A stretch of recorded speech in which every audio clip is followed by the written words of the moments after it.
Beth, we are ready to begin. Okay. Good evening, everyone. Excuse me. Hello. My name is Beth Evans. Before we hear from our distinguished guests, the author, attorney, and adjunct Professor Ian Rosenberg, and the illustrator and instructor at the School of Visual Arts, Mike Cavallaro, I'd like to extend a note or two of appreciation. This event would not have been possible without the help of the Brooklyn College Graduate Center for Worker Education, particularly Lucas Rubin, for hosting tonight's event. We thank him. There are so many co-sponsors. We are so lucky at Brooklyn College to have so many best friends. Gaston will be adding to the chat the many, many departments and programs that are helping to make this tonight possible. This is the first of a 7-part series that the Ethel R. Wolf Institute for the Humanities at Brooklyn College is hosting this semester to celebrate recent books by Brooklyn College faculty. They invite us all to please join them for other events in the series. You can learn more at the link that will be shared in the chat. And for those in the room, we'll get those links to you. This event is being recorded and will be shared on the Wolf Institute's YouTube page. Out of respect for the speakers and audience members, microphones will be muted. If you are joining us online and would like to pose a question on issues addressed during the presentation, please, during the Q&A session, raise your hand.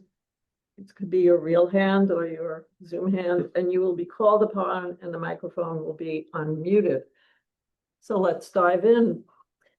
In the face of a rising tide of censorship and suppression, this updated paperback edition of Free Speech Handbook, the acclaimed nonfiction graphic novel, equips readers with a practical framework for appreciating the history and the future of our free speech protections. The book brilliantly traces this turbulent history across 10 seminal Supreme Court cases, while drawing parallels with more recent controversies.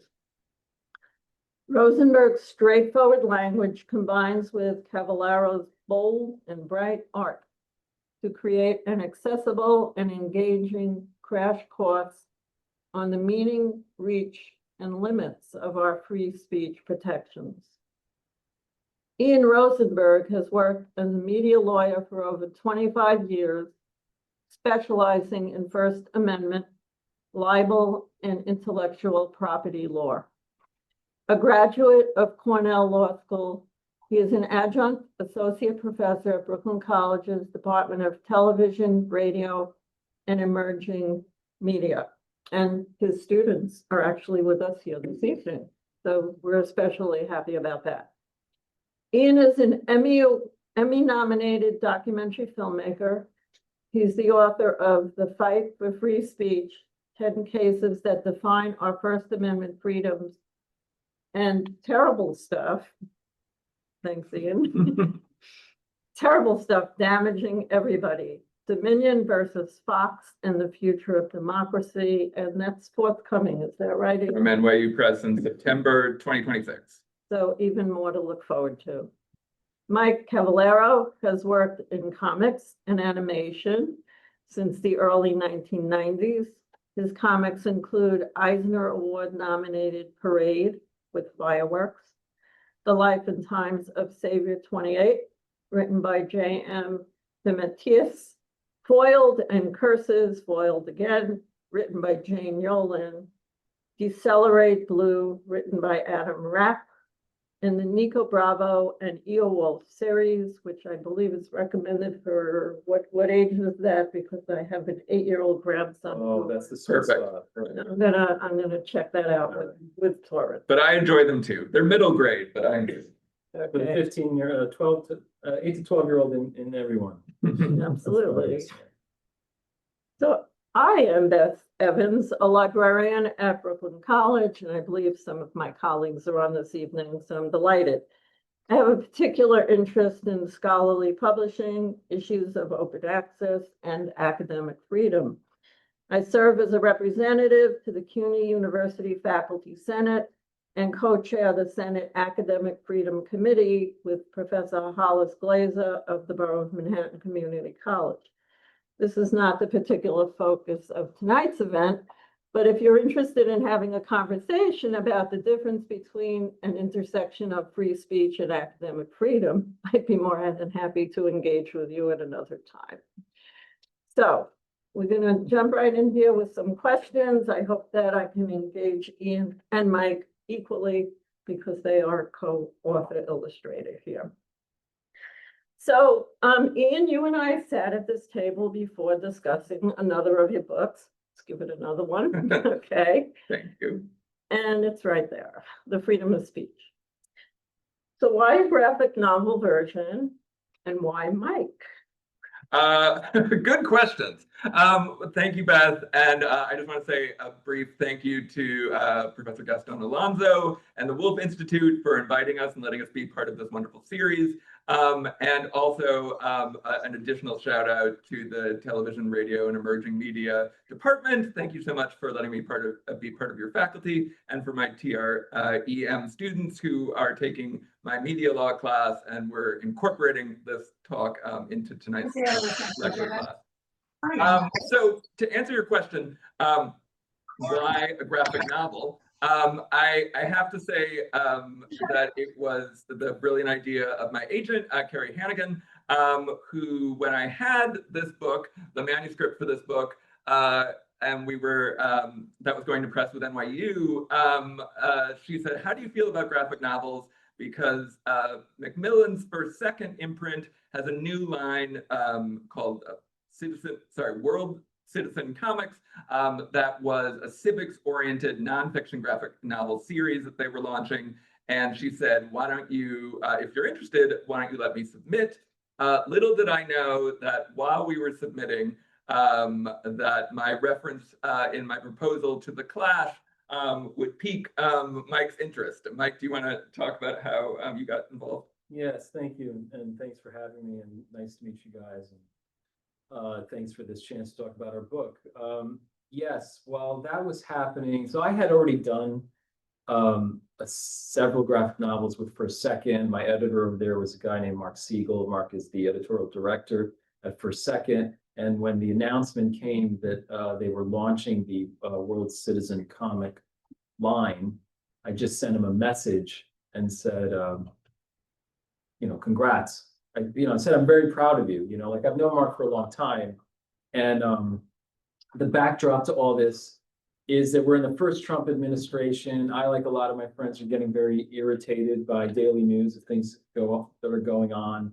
That's kind of rubbing me the wrong way. I'm watching my friends and family like melt down on social media over, some transgression of the day. And I'm feeling, the same at that time, but I don't want to engage on that level. I don't think it's productive. I think if, the Clash said, anger can be power, that you can use it. Right. And like, if I'm angry about something, I don't want to blow that steam off, I want to use it. And so I was looking for a way. I kept saying there's got to be a way to use what I do to address these things in a constructive way, in a productive way. Right. And then this announcement came about World Citizen Comics. And I was like, yes, that's it. And so I shot Mark this email and said, congrats, this is awesome, great idea, I'm proud of you. And if there's anything I can do, if there's any way I can contribute, I would love to do that. And he just responded immediately and was like, actually, I just got this proposal from a guy named Ian Rosenberg. You want to check it out? And I was like, of course. And, I don't know what I was looking for. When I saw free speech, I was like, it seemed like this is a narrow thing, and I want to talk about everything, right? And by the time I read the presentation, I felt like, oh, this is everything, So your presentation, as you know, just really excited me. And the first paragraph mentioned the Clash. I was like, ah, man. And I think I did some sketches, and then we went from there. Yeah, and that's the practical way in which the origin story of the graphic novel. But I think, you know, in answer to the bigger question of why a graphic novel, I think that these are, you know, so few people, understandably, it's understandable that so few people understand our First Amendment rights, our free speech and free press rights, partially because it's quite complicated, and partially because there are very few books that tell you what the law is. There's a lot of either very academic books or books that tell you what the law should be according to some person. And this book is really trying to look at key current issues, contemporary issues, like what happens if Colin Kaepernick takes a knee in the NFL? Does he have the right to do that? What if there are threats of violence at the Women's March? What rights do we have to satire and parody?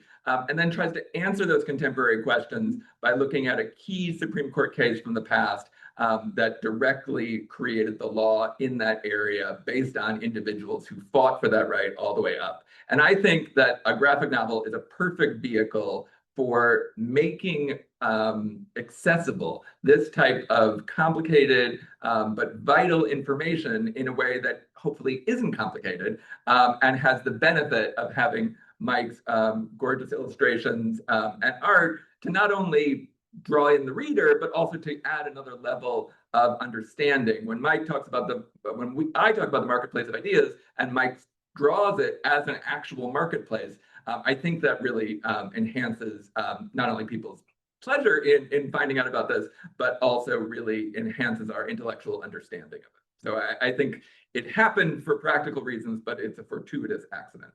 Comics make everything better. That's the best short answer. So, Ian, it looks like you already answered what was going to be my second question about the, well, maybe you can add to that a little bit about how you structure this with a current event, and then you look at a historical event, for example, the Colin Kaepernick, and then you talk about the Jehovah's Witnesses in the chapter about the flag, you know, and how we respond to the flag. And I did, you know, if you want to say a little bit more about why you, you know, wanted to frame it that way, you know, as like the current and a little bit of history. And then I have a question for Mike related. Sure. Well, it's good that you bring up Kaepernick, because that's what we're talking about later in our class today. That will be, I think that, you know, Kaepernick Take a Knee protest movement is the most important protest movement probably of our modern times. But I really, I raise that as an example because I think too often, perhaps not today, but when I first started writing this book, people, I think, thought of the First Amendment as something that was just historical. And yes, we've achieved certain rights and protections, but that doesn't impact the average person on a daily basis. And what I really wanted to show in beginning each chapter with a contemporary question is that, in fact, it does impact all of us. That we might attend the women's, we're not all playing on the NFL and taking a knee, but we might want to be students or have students in our family who want to protest something at their school. And the relationship between school and protest is also explained a lot in this book. You might be somebody engaging in satire. You might be somebody who's reading and enjoying satire. That all of these rights that we have that built up basically since the 1920s to the 2000s are vital elements of our daily life. And that was maybe a little bit more of a radical notion when I proposed this book a number of years ago. I think today people are, for good and ill, very aware that our free speech rights are happening and, I would say, threatened every day, and are really not something that is just for lawyers or for media makers, but really something that we all need to know about. And so that was why I wanted the combination of the past and the present in every chapter. That's great. So, Mike, since Ian chooses to look at the past, I am kind of curious what sources you use because this is gonna be an incredibly awkward in-class and Zoom moment. So I don't know if you can see this, okay? So this individual is Molly Steimer, who was one of, our original fighters for free speech. And I just absolutely adore the way Mike creates her as this, this woman in pink with the pink hair even. Hey, who knew they had pink hair even back then? But, he consistently draws her as that. And could you talk a little bit about like the sources you use? I'm guessing you didn't see her wearing a pink dress, but so talk a little bit about what made you decide how to characterize historical figures. Let me think. I mean, I think just in general, if we pull back, if we forget about Molly Steimer for a minute, if that's possible. If we pull back for a minute, there's like a casting thing that goes on at that. That's the first chapter. Yeah. Right? All right. So the first chapter is sort of pivotal, right? Because I'm moving through the book in order, and the first chapter is where we figured out what the visual language for this thing is even going to be. All my books look different, and I try to devise a visual language for each book. It's got to be a vehicle for the narrative, right? So it's informed by the narrative, and the best way I can describe that, I think, is like any of us reading books, right? Especially like a work of fiction, let's say.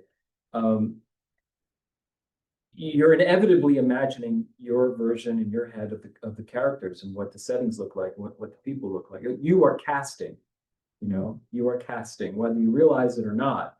And many of us have seen on social media where this studio is making a film of this popular book, right? Like, who would you cast in the role of this popular character? And you see a big discussion where everyone's got an opinion about what actor should play. You're casting again, like we all do it, right? So as a cartoonist and you're collaborating with someone and you're receiving this script, right? That's your first job, is you must cast this thing. And you're not just looking for ways to portray the characters and the worlds, but you're looking for like, the line itself is part of the story, the type of lines you use, what you include, what you don't include, right? Some books are heavily rendered, some books are not, right? These are all like narrative choices, right? So there was a lot of considerations going into like, what should this look like? It needs to be, it needs to feel spontaneous, right? It needs to feel unfussy. It needs to feel like almost like, I hate to say journalistic as if to imply that journalists don't do a lot of prep and research and drafts, but I wanted it to feel like you were like you're a courtroom artist, right? You're just hitting the ground running with this stuff, right? So it has to feel fast, right? So that informs the line quality. And then there was an idea of a limited palette, colors that might change imperceptibly each chapter to hip check. Like if we're talking about something from the turn of that century, right? There's a lot of sepias and earth tones, and she has to be in. That was a little bit of me. If you look at that chapter, it's a lot of earth tones and sepias because that's what we do when we're talking about 1900s or the early part of the century, right? And she has to be the opposite of that, right? She is a punk rocker. That's my vision of Molly Steimer. That's why she's in pink. I think you really see it here. But the again, everything that hits the page is narrative. So in the case of that chapter, she's pink because that was the color of the Women's March. And that's what Ian is linking in that chapter. So she is a front runner of that. Excellent. Right? So these are things that you might not pick up, right? But they're in the underpinning of each chapter. So, if we're talking about something that took place in the 70s, it's got a 70s palette, right? If you're talking, like browns and oranges and stuff like that, very 70s, 60s, lime greens and yellows, that you'll see as you go through there. It's not going to jump out at you if no one points it out. But I try to, everything I did to the best of my ability was exactly what you do when you're reading a book and it's evoking the setting and what do the characters look like and What do the gadgets and things look like? Like everything I did, I tried to pull from the text. It's all, Ian was giving me early praise. We had just met and he was like, how did you think of this? How did you think of that? And I was like, Ian, it's in your book. It's right there on the page, right? I feel like I just transposed, what was in the book. I just transposed it as far as I know. Well, this is fascinating to me because I had never known about the pink linking to the No one asked Women's that March before. before. So we've done a lot of talk. So the new stuff here, people, but that's I got fascinating. a million. I got a million of them. Well, it just shows the levels of thought that go into the visual presentation and that you might not, even I didn't necessarily perceive, but I think it does give you an emotional response that connects things. And also I'll just add that although Molly might not have had pink hair, that does look like her. If you look at archival photos, which Mike studied, of Molly Steimer from that era, that is what she looks like. Well, I just have to show people because this is Ian in the book. And I did hear the book launch talk several weeks ago. And somebody commented about how you kind of toned him down. Ian, for those who don't know, is an incredibly spiffy dresser. And he's wearing a sort of somber brown suit as he narrates us through this book. So I tried to wear this tannish green one to match my characteristics of Mike. And, So you stepped off the page. that's right. And I've never been thrilled with the way Mike does my hairline, but it's fine. And I'm growing it out to sort of, again, match the caricature.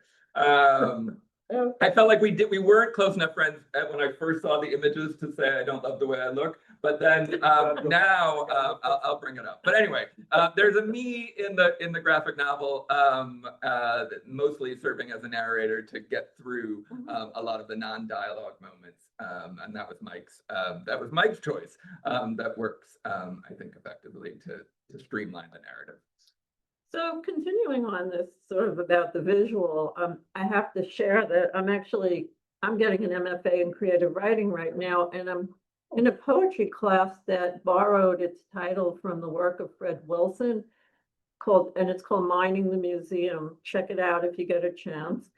And it's really about how impactful the images are on how people respond in language.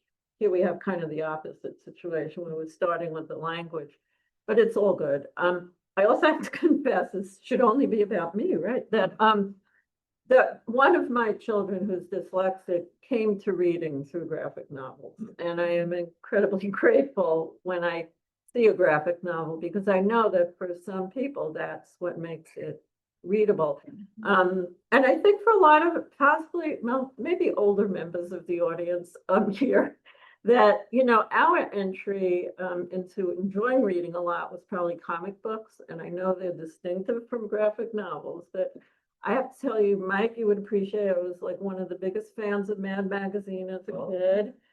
And in fact, look this one up, everyone. Matt Cohn, who's a cartoonist at Mad Magazine, a couple of years ago, he satirized Elon Musk with a Dr. Seuss style story called Free Speeches at the Beaches. So you gotta see this, like, free speech idea really appeals to the cartoonists. So let me move on. Okay, so there are elements of humor. Well, are there elements of humor in a nonfiction graphic novel? And how does humor help you make the point of the book? So I was looking, there's a chapter on Stormy Daniels, modern stuff, but, prior restraint and the Pentagon Papers. And for some of us, again, that was like, we remember that firsthand. So the images are amusing, if I can find them really fast. That's the pink for Stormy Daniels. But, we got some, that's not as funny. For example, there's this image here of Nixon's daughter's wedding announcement. Apparently was on the front page of the New York Times at the same time that things were really heating up around the Pentagon Papers. So I think that the images are kind of fun, but sometimes the facts are even they're so absurd. they seem preposterous and laughable. So can you talk Ian a little bit about what it's like to be funny about a serious topic? Because I think we're challenged with that these days. Well, yeah, no, I think a lot of the stories are so incredible and sometimes so shocking or strange or nobody would really say that.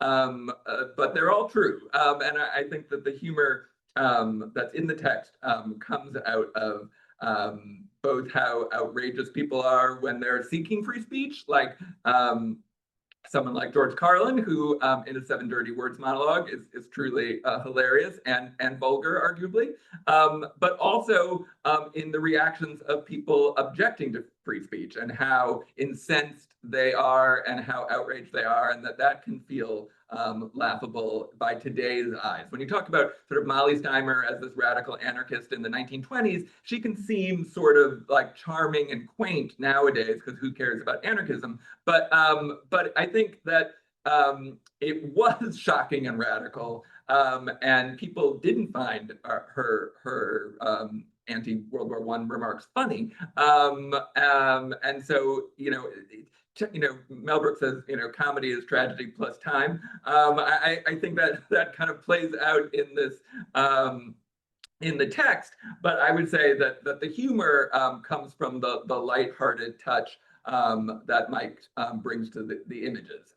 And so I think the added benefit of humor is there. One other thing I'll just say about the text, in case we don't get to it later, is there is a whole chapter on satire. And it begins with first term President Trump complaining about Saturday Night Live and how shouldn't the FCC look into that because it's just somehow an arm of the DNC and outrageous that they're mocking him in his first term. And then that leads to us talking about a crazy case between Larry Flynt, the editor and publisher of Hustler magazine, and Jerry Falwell, the founder, Reverend Jerry Falwell, the founder of the Moral Majority, the religious right Christian movement, political movement, and their battle over a outrageous ad that Larry Flynt, parody ad, ran in his magazine, which led all the way up to the right of satire being officially recognized and protected by the Rehnquist court in the late 80s.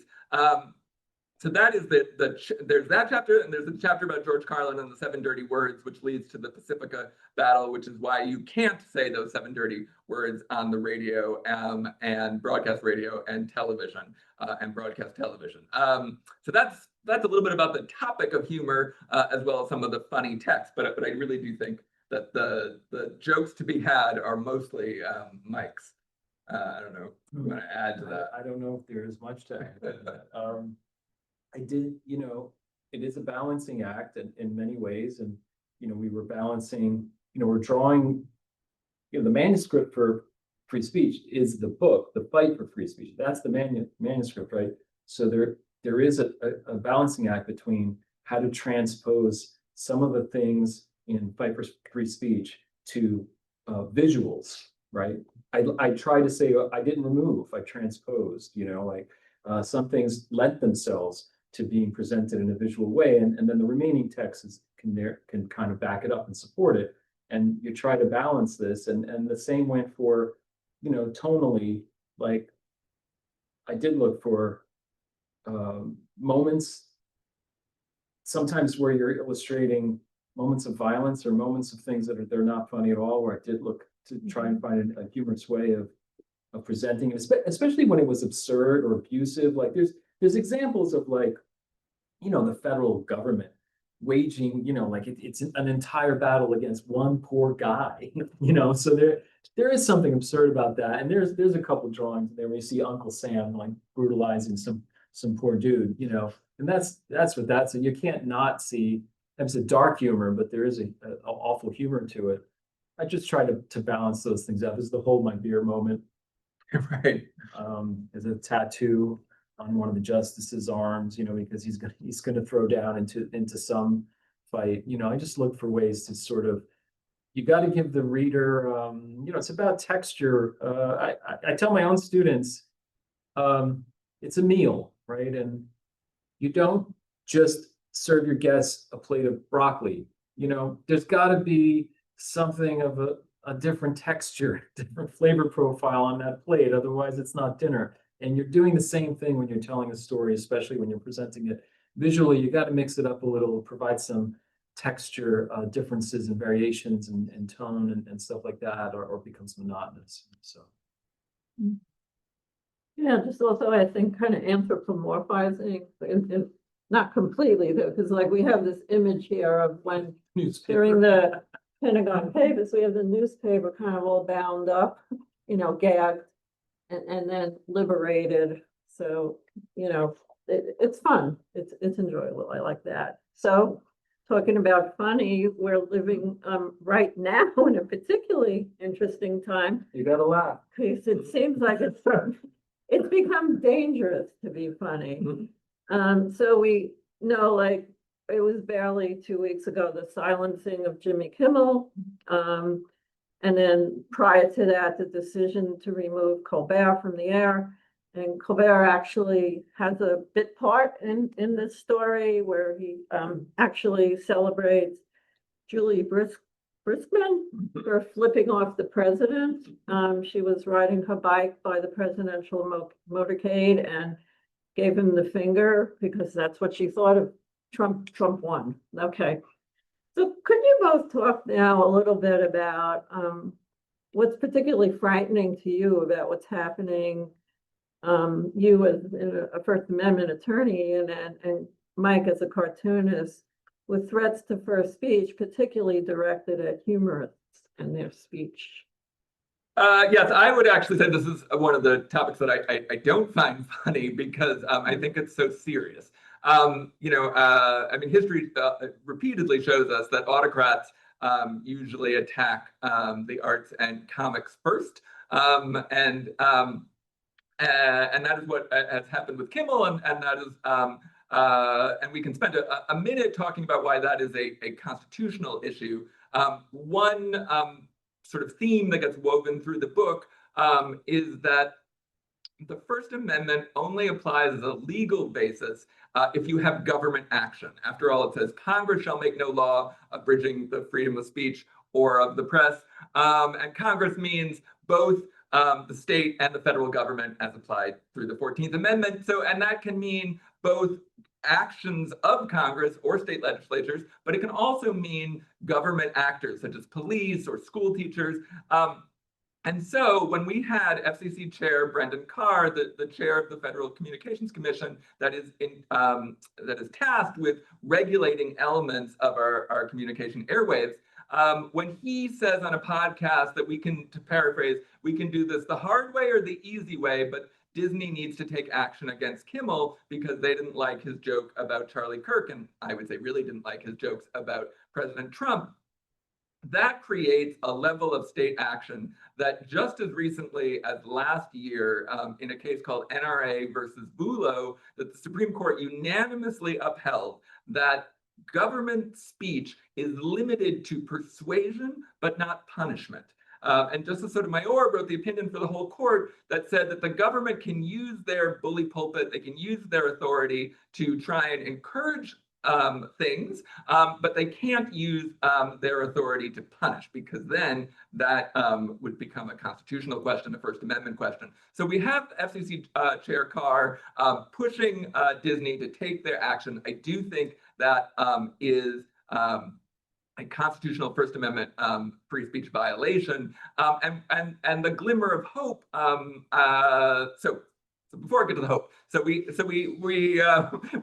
have this really contemporary issue, and people nicely say to me, "Oh, you're going to have to update this book for the post-Trump era." But I'm pleased to say that the book really does provide answers to questions that I could never have thought to come up. So when the chapter on satire begins with Trump attacking Saturday Night Live, but of course we had no idea when we wrote it or Mike drew it that he was going to be attacking Kimmel at some point. But the fact that satire is protected, as explained in the chapter I was just mentioning, really does, I think, provide people with more understanding of why this is not just some political outrage or just some comic being, chastised, but actually has much greater significance. So this is constitutionally protected speech. And so now to get to the hope, I think the glimmer of hope is that the stories in this book are all about ordinary people. Every now and then you have celebrities, but mostly it's about ordinary people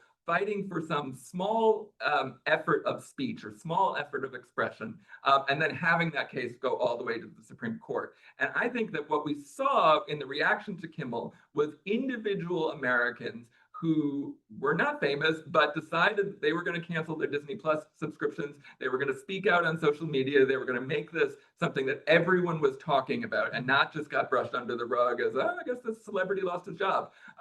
That effort really is what brought Kimmel back from his indefinite suspension to being back on the airwaves. And I think it was a defeat of anti-free speech forces. It was a defeat of, in my mind, unconstitutional First Amendment censorship. And so I think when people say, is there any glimmer of hope in our fragile First Amendment world today, I think that is one of the strains of hope that we can look to, that we can make a difference even when our rights are taken away, because it is our rights that are being taken away. It's not just Jimmy Kimmel's right to speak. We can't have a marketplace of ideas if we're not able to hear people in the market. If you can walk into the market, but everyone's muzzled, that doesn't help you as a citizen. So there's a right to receive information as well, and that right was really trampled on, but brought back thanks to speech. Thanks for people speaking out against the censorship. Yeah, Mike. Everything Ian said, and yeah, I mean, if you're asking me to look at it from a cartoonist point of view, I mean, we're living in a time where people wonder whether they need to scrub their phones of data before they travel. So it's like it's everybody, and and I think the thing you're asking about really is that we've been pushed to a level of apprehension that we've never thought we would be at. And I think it's pervasive, and it doesn't matter what you do, but, while Ian was talking, I was like, how am I going to answer this question? What occurs to me is like, if you I am over 50, right? And again, I also teach. And the thing I love about teaching is that I love comics. I love comics, right? And when you teach, and you have a room full of students who are focusing and intending to have a life and a career in the thing that you love, like that's what connects you, right? That separation between you as a teacher and them as a student, like it kind of disappears. What you are a bunch of people who love this thing, and you want to talk about it and share your perspective about it and everything. That's what I love about teaching, right? But in that, because of my age, like my experience with comics and their experience with comics, they're less than half my age. It's very different. They've grown up in a world where we won. Comics won, right? And if you know anything about comics, you know what I mean, right?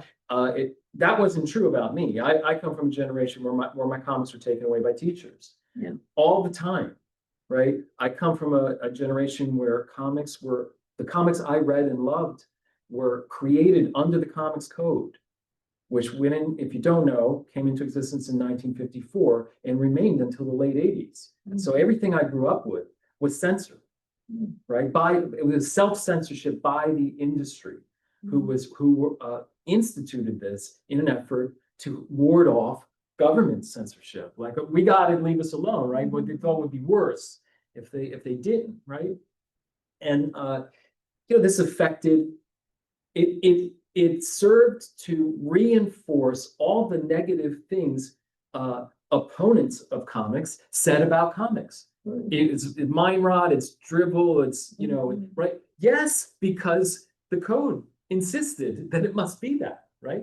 So that's how I grew up with comics. I grew up with comics that were under assault. Like, we have something called the Comic Book Legal Defense Fund. It's headed by a friend of ours, Jeff Trexler, and like that exists because of comics is at a state of war or on the defensive, right? All day, every day, forever, right?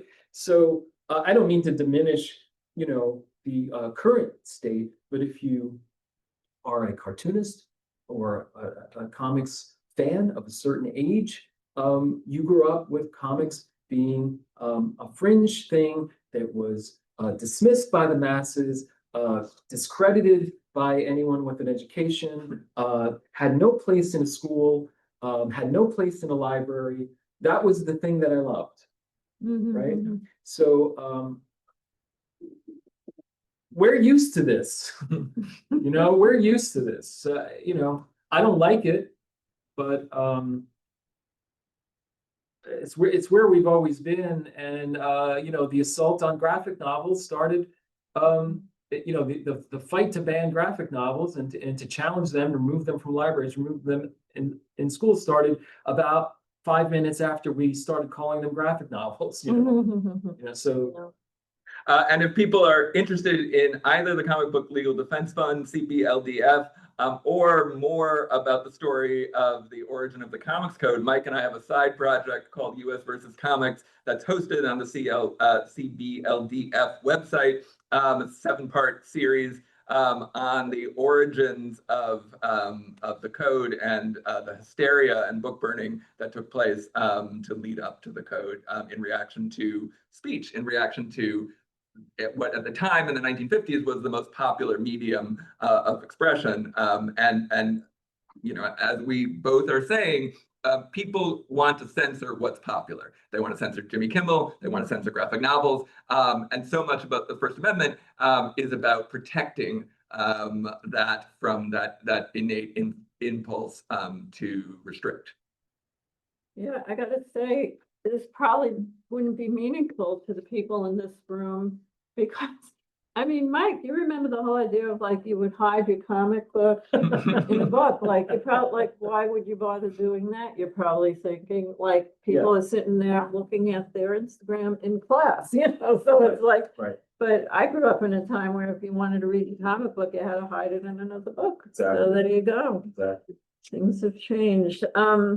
I would like to look briefly at a chapter, particularly the chapter about student speech, because we are here as teachers, a librarian, and because I'm a librarian, I do want to give you all a little homework because this is a great thing. We talk about the history of satire and all being, a political target. There was a great piece on NPR, and if I were Gaston, I would be putting this in the chat right now, but Already done it. Mike Fontaine, a professor of classics at Cornell, your alum, your alma mater, and the author of a book about ancient jokes, he shared the unfortunate fate of several comedians in ancient history. This piece was on about a week ago, and Jimmy Kimmel was spared. Trust me, there were horrible things done to satirists back in the day. But I do want to look at the chapter about student speech from the Vietnam War to the National Student Walkout. Tell us about the background of the cases you discuss and talk a little bit about how addressing these cases in particular makes you feel as a teacher. And then Mike, can you talk about illustrating the chapter 2 as a teacher? Because this is really the chapter about the people you love and care so much about, students.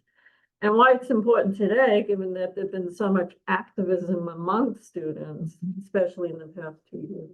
Absolutely. And I in fact, wrote The Fight for Free Speech because my kids asked me about whether they could participate. They were in middle school at the time, but could they participate in the National School Walkout to protest gun violence after the tragedy of killing at Marjorie Stoneman Douglas High School? And I realized in talking to them about their rights as students, that Timothy Snyder, the Yale historian, has a great line that wisdom can be condensed. And I've sort of added in without being dumbed down.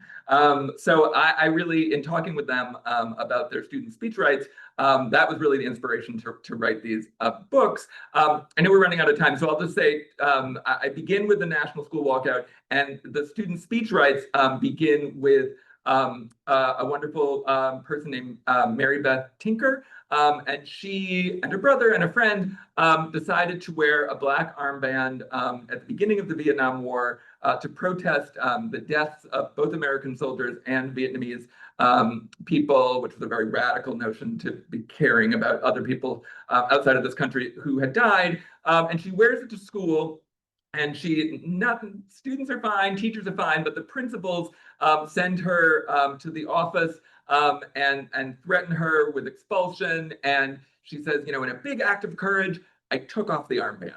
And I love that story because she sometimes just a little bit of courage. It was actually a lot of courage to wear the armband, but that's enough. Because her and her families decided they would fight this case all the way up to the Supreme Court. And it goes up to the court, and the court rules for the first time, and this is now in the 60s when counterculture and student protests are mostly targeted either on the issues of the Vietnam War or the Civil Rights Movement. And Mary Beth Pink was very inspired by the Civil Rights Movement. And the court says that you don't lose your right to free speech as you pass through the schoolhouse gate. And that is another one of the amazing illustrations that Mike does, is that students are passing through the schoolhouse gate, and there's like a little First Amendment character who's with them, sort of shepherding them safely through. This is another example of someone who is not famous making a difference. Yes, there should be a presumption that student speech is protected, but the court, until the late 1960s, had never said that. And now we have that as an established right, that student speech is absolutely protected, with certain caveats that basically there has to be a reasonable forecast of a substantial disruption at the school. So there are limits, but protected within those limits. And I think the right of students to protest has to be at the core of any type of discussion of the First Amendment, because it is almost invariably student protest movements that move change throughout our country. Molly Steiner was a very young person when she first protested. It's almost invariably young people who are at the vanguard of speech change. And so recognizing their rights is crucial to me. And also, as you were saying, I mean, as a teacher and as somebody who cares a lot about the voices of students, I think it's important for people to know how protected you are if you're in a public school, because once again, the Constitution only protects state action. So if you're in a public school, those are state actors. At private schools, they can do what they want, but hopefully they'll be inspired by the protections that apply to public school students. Mike, you're going to get the last word, because I think we're coming down to the Q&A wire here. I'll try to keep it short. I mean, I understand the question. This might not be a great answer, but you have to just think back to how I got involved in the project, which is this desire to speak about issues that were being discussed culturally in public on social media at that time, things that felt challenging, and my desire to sort of like push back on something that I felt was more even-handed and fair and informative and based on some actual fact rather than like crazy stuff that people are saying, right? So it harkens back to that, like what do I feel when I'm drawing those things? I signed on board, and Ian's script arrived. I read Ian's script in a weekend. And I felt about this chapter you're talking about, the way I felt about the whole thing. I felt like I'd taken a crash course in this thing that I had, I'd seen the tip of this iceberg, like I probably had heard Molly Tinker. I watched the Kaepernick thing unfold. I knew the Carlin stuff. There were little bits and pieces, but Ian's manuscript brought it together in like this continuum, like a tapestry that, formed like a continuity. It felt like I'd taken a crash course, right? So in bringing this to the page, like I still very much felt like a student on the project, and that's how it felt, right? Okay. And that with that, I'm trying to keep it short. With that came a certain feeling of like imposter syndrome, because he's the expert and I'm not. And so how do I deal with that while I'm in the middle of the actual job, and I decided to lean into that. Like I realized that was a strength, because I was the layperson on this team, and I was more our reader. I more represented the person who's going to read this book, right? Mhm. So that's how I was able to approach, a perspective on what Ian had written and kind of bring what he wrote to the page, but from that point of view, right? That I don't know all this stuff. And so that's. So we did want some time for questions. Thanks, Mike, and thanks, Ian. We wanted some time for questions and answers.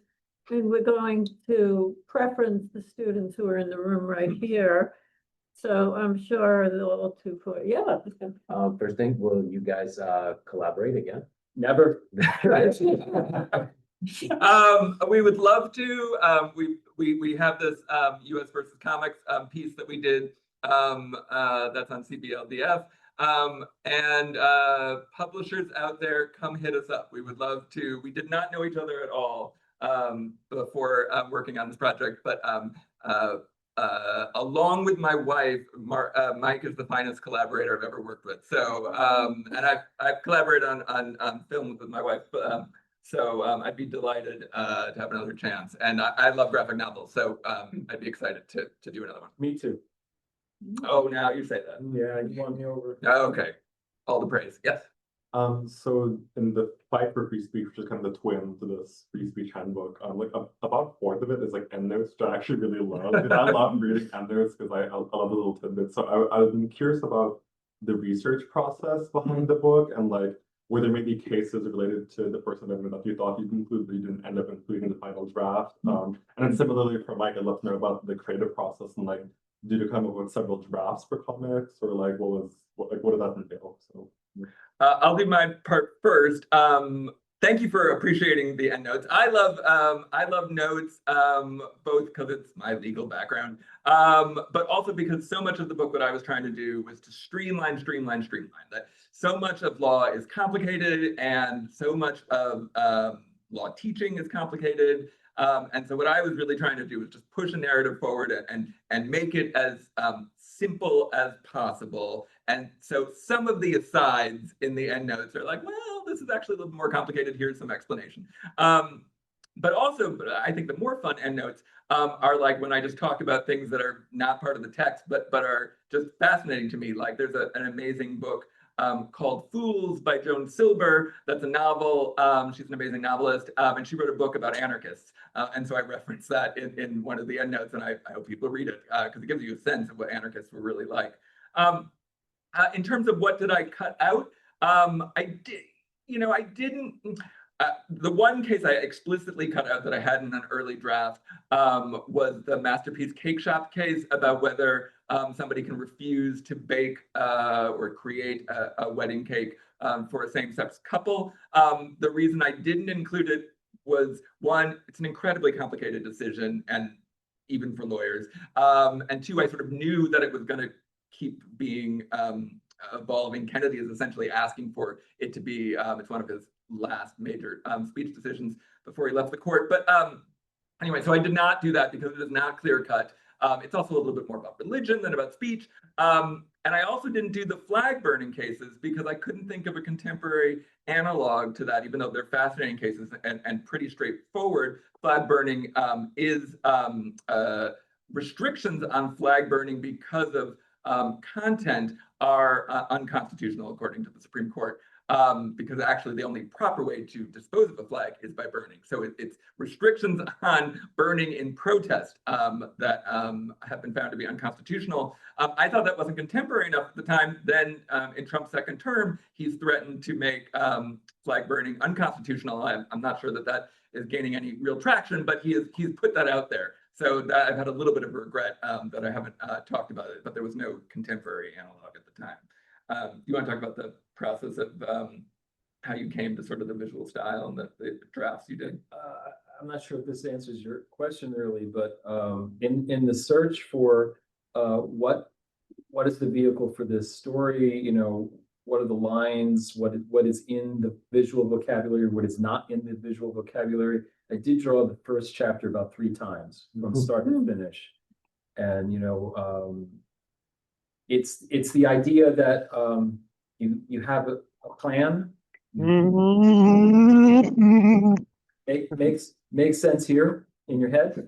Your plan hits the page and it doesn't work. And the only way you know is to kind of put it through its paces and draw a few pages, and then it starts to answer those questions. You hit that one thing that you need to express, and it doesn't have the flexibility to do it, right? Or it's getting in its own way in some way, and so you refine. And so yeah, I drew the first chapter about 3 times until I got to something that when I looked at it the next day, I was like, And then I sent that to our editor, Mark Siegel, and he was like, yes. And then we sent that to Ian, and we went. I was like, that's amazing. I'm not going to mention how I don't love my hairline. We have more questions here. I know we have questions online. Yes. I have a question. This is more personal, it's about the book, so I'm sorry, but have you ever made a political cartoon that put you in some hot water with people, and it was received poorly when it was published, or it was not published because of a remote controversy? All my books except this one have been received poorly when published. Okay, okay. Not true. No, I mean, to be honest, I mostly do middle grade fiction. I draw unicorns for a living. That's kind of what I do. I don't do politics really. So not really. It's not really what I do. Except for Free Speech Handbook was quasi-censored in Lynchburg, Virginia, because it was given away. There was a book giveaway, and they should have been given away to high school students, which I think is the target, high school on up age. And they were given to middle school students and younger, just to take home as like free books from this grant. And people were outraged because of the curses that are in the book, which are of course in the Supreme Court, because they're about whether or not you can curse. So there was an uproar over that, and those books were taken away and not redistributed to people in higher grades, and they were told that they were acted like it was contraband that was outrageous to even touch. So that is the only time I've experienced that. And I also wrote a piece in my high school newspaper about censorship that was a little bit censored, but that's a longer story. So perhaps that is why I became a First Amendment lawyer. I don't know. Gaston, do we have time for one more question? There are 2 questions online. I'm going to read them both, and you can choose to answer however you want, because I know we do have a hard stop in a couple minutes. One question from Bobby says, with what's happening in America at the moment, what does this graphic novel show us about free speech and fighting racism? And there's another question from Professor Levy. Do you think new digital technologies, social media, biometric recognition, AI, etc., are affecting our right to free speech? And I'll leave it up to you. Well, let me start with those, since we'll be doing it quickly, and they're more content questions. In terms of race, actually, I'm sorry. Bobby just corrected it. It's fascism, fighting fascism, not racism. Okay. Well, fighting fascism, I think that's also talking about race. We talk about race and racism in a number of contexts, particularly with the civil rights movement leading to the modern definition of libel. It was an ad supporting Dr. King and the student protesters in the South in sit-in campaigns, which led to our modern notion of libel protection in a case called Sullivan. And so we discuss that extensively in the book. And we also talk about hate speech. What is true hate speech? The Trump administration often misconstrues that term. Usually it can be reduced to slurs, generally racial slurs, ethnic slurs, slurs against women. And we talk about how hate speech is constitutionally protected, even though by this current Supreme Court, even though that is so damaging.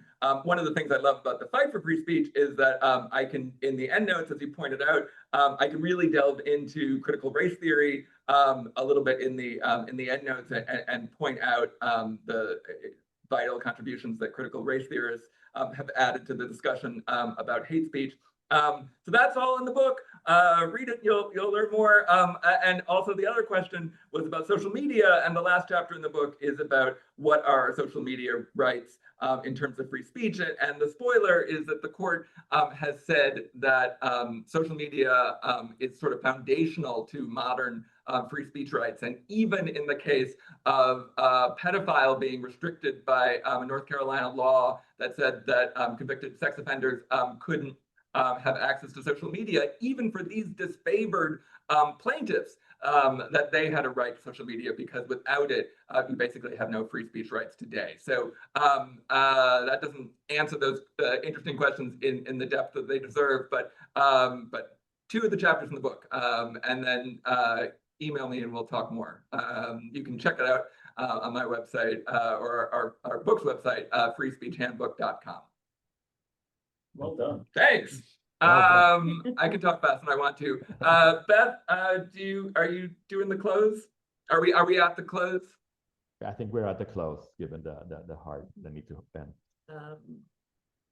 Well, while you're looking, I'll just say thank you again to my students, to Brooklyn College, to the Wolf Institute, and to the Television, Radio, and Emerging Media Department for making this, and all of our co-sponsors for making this talk happen.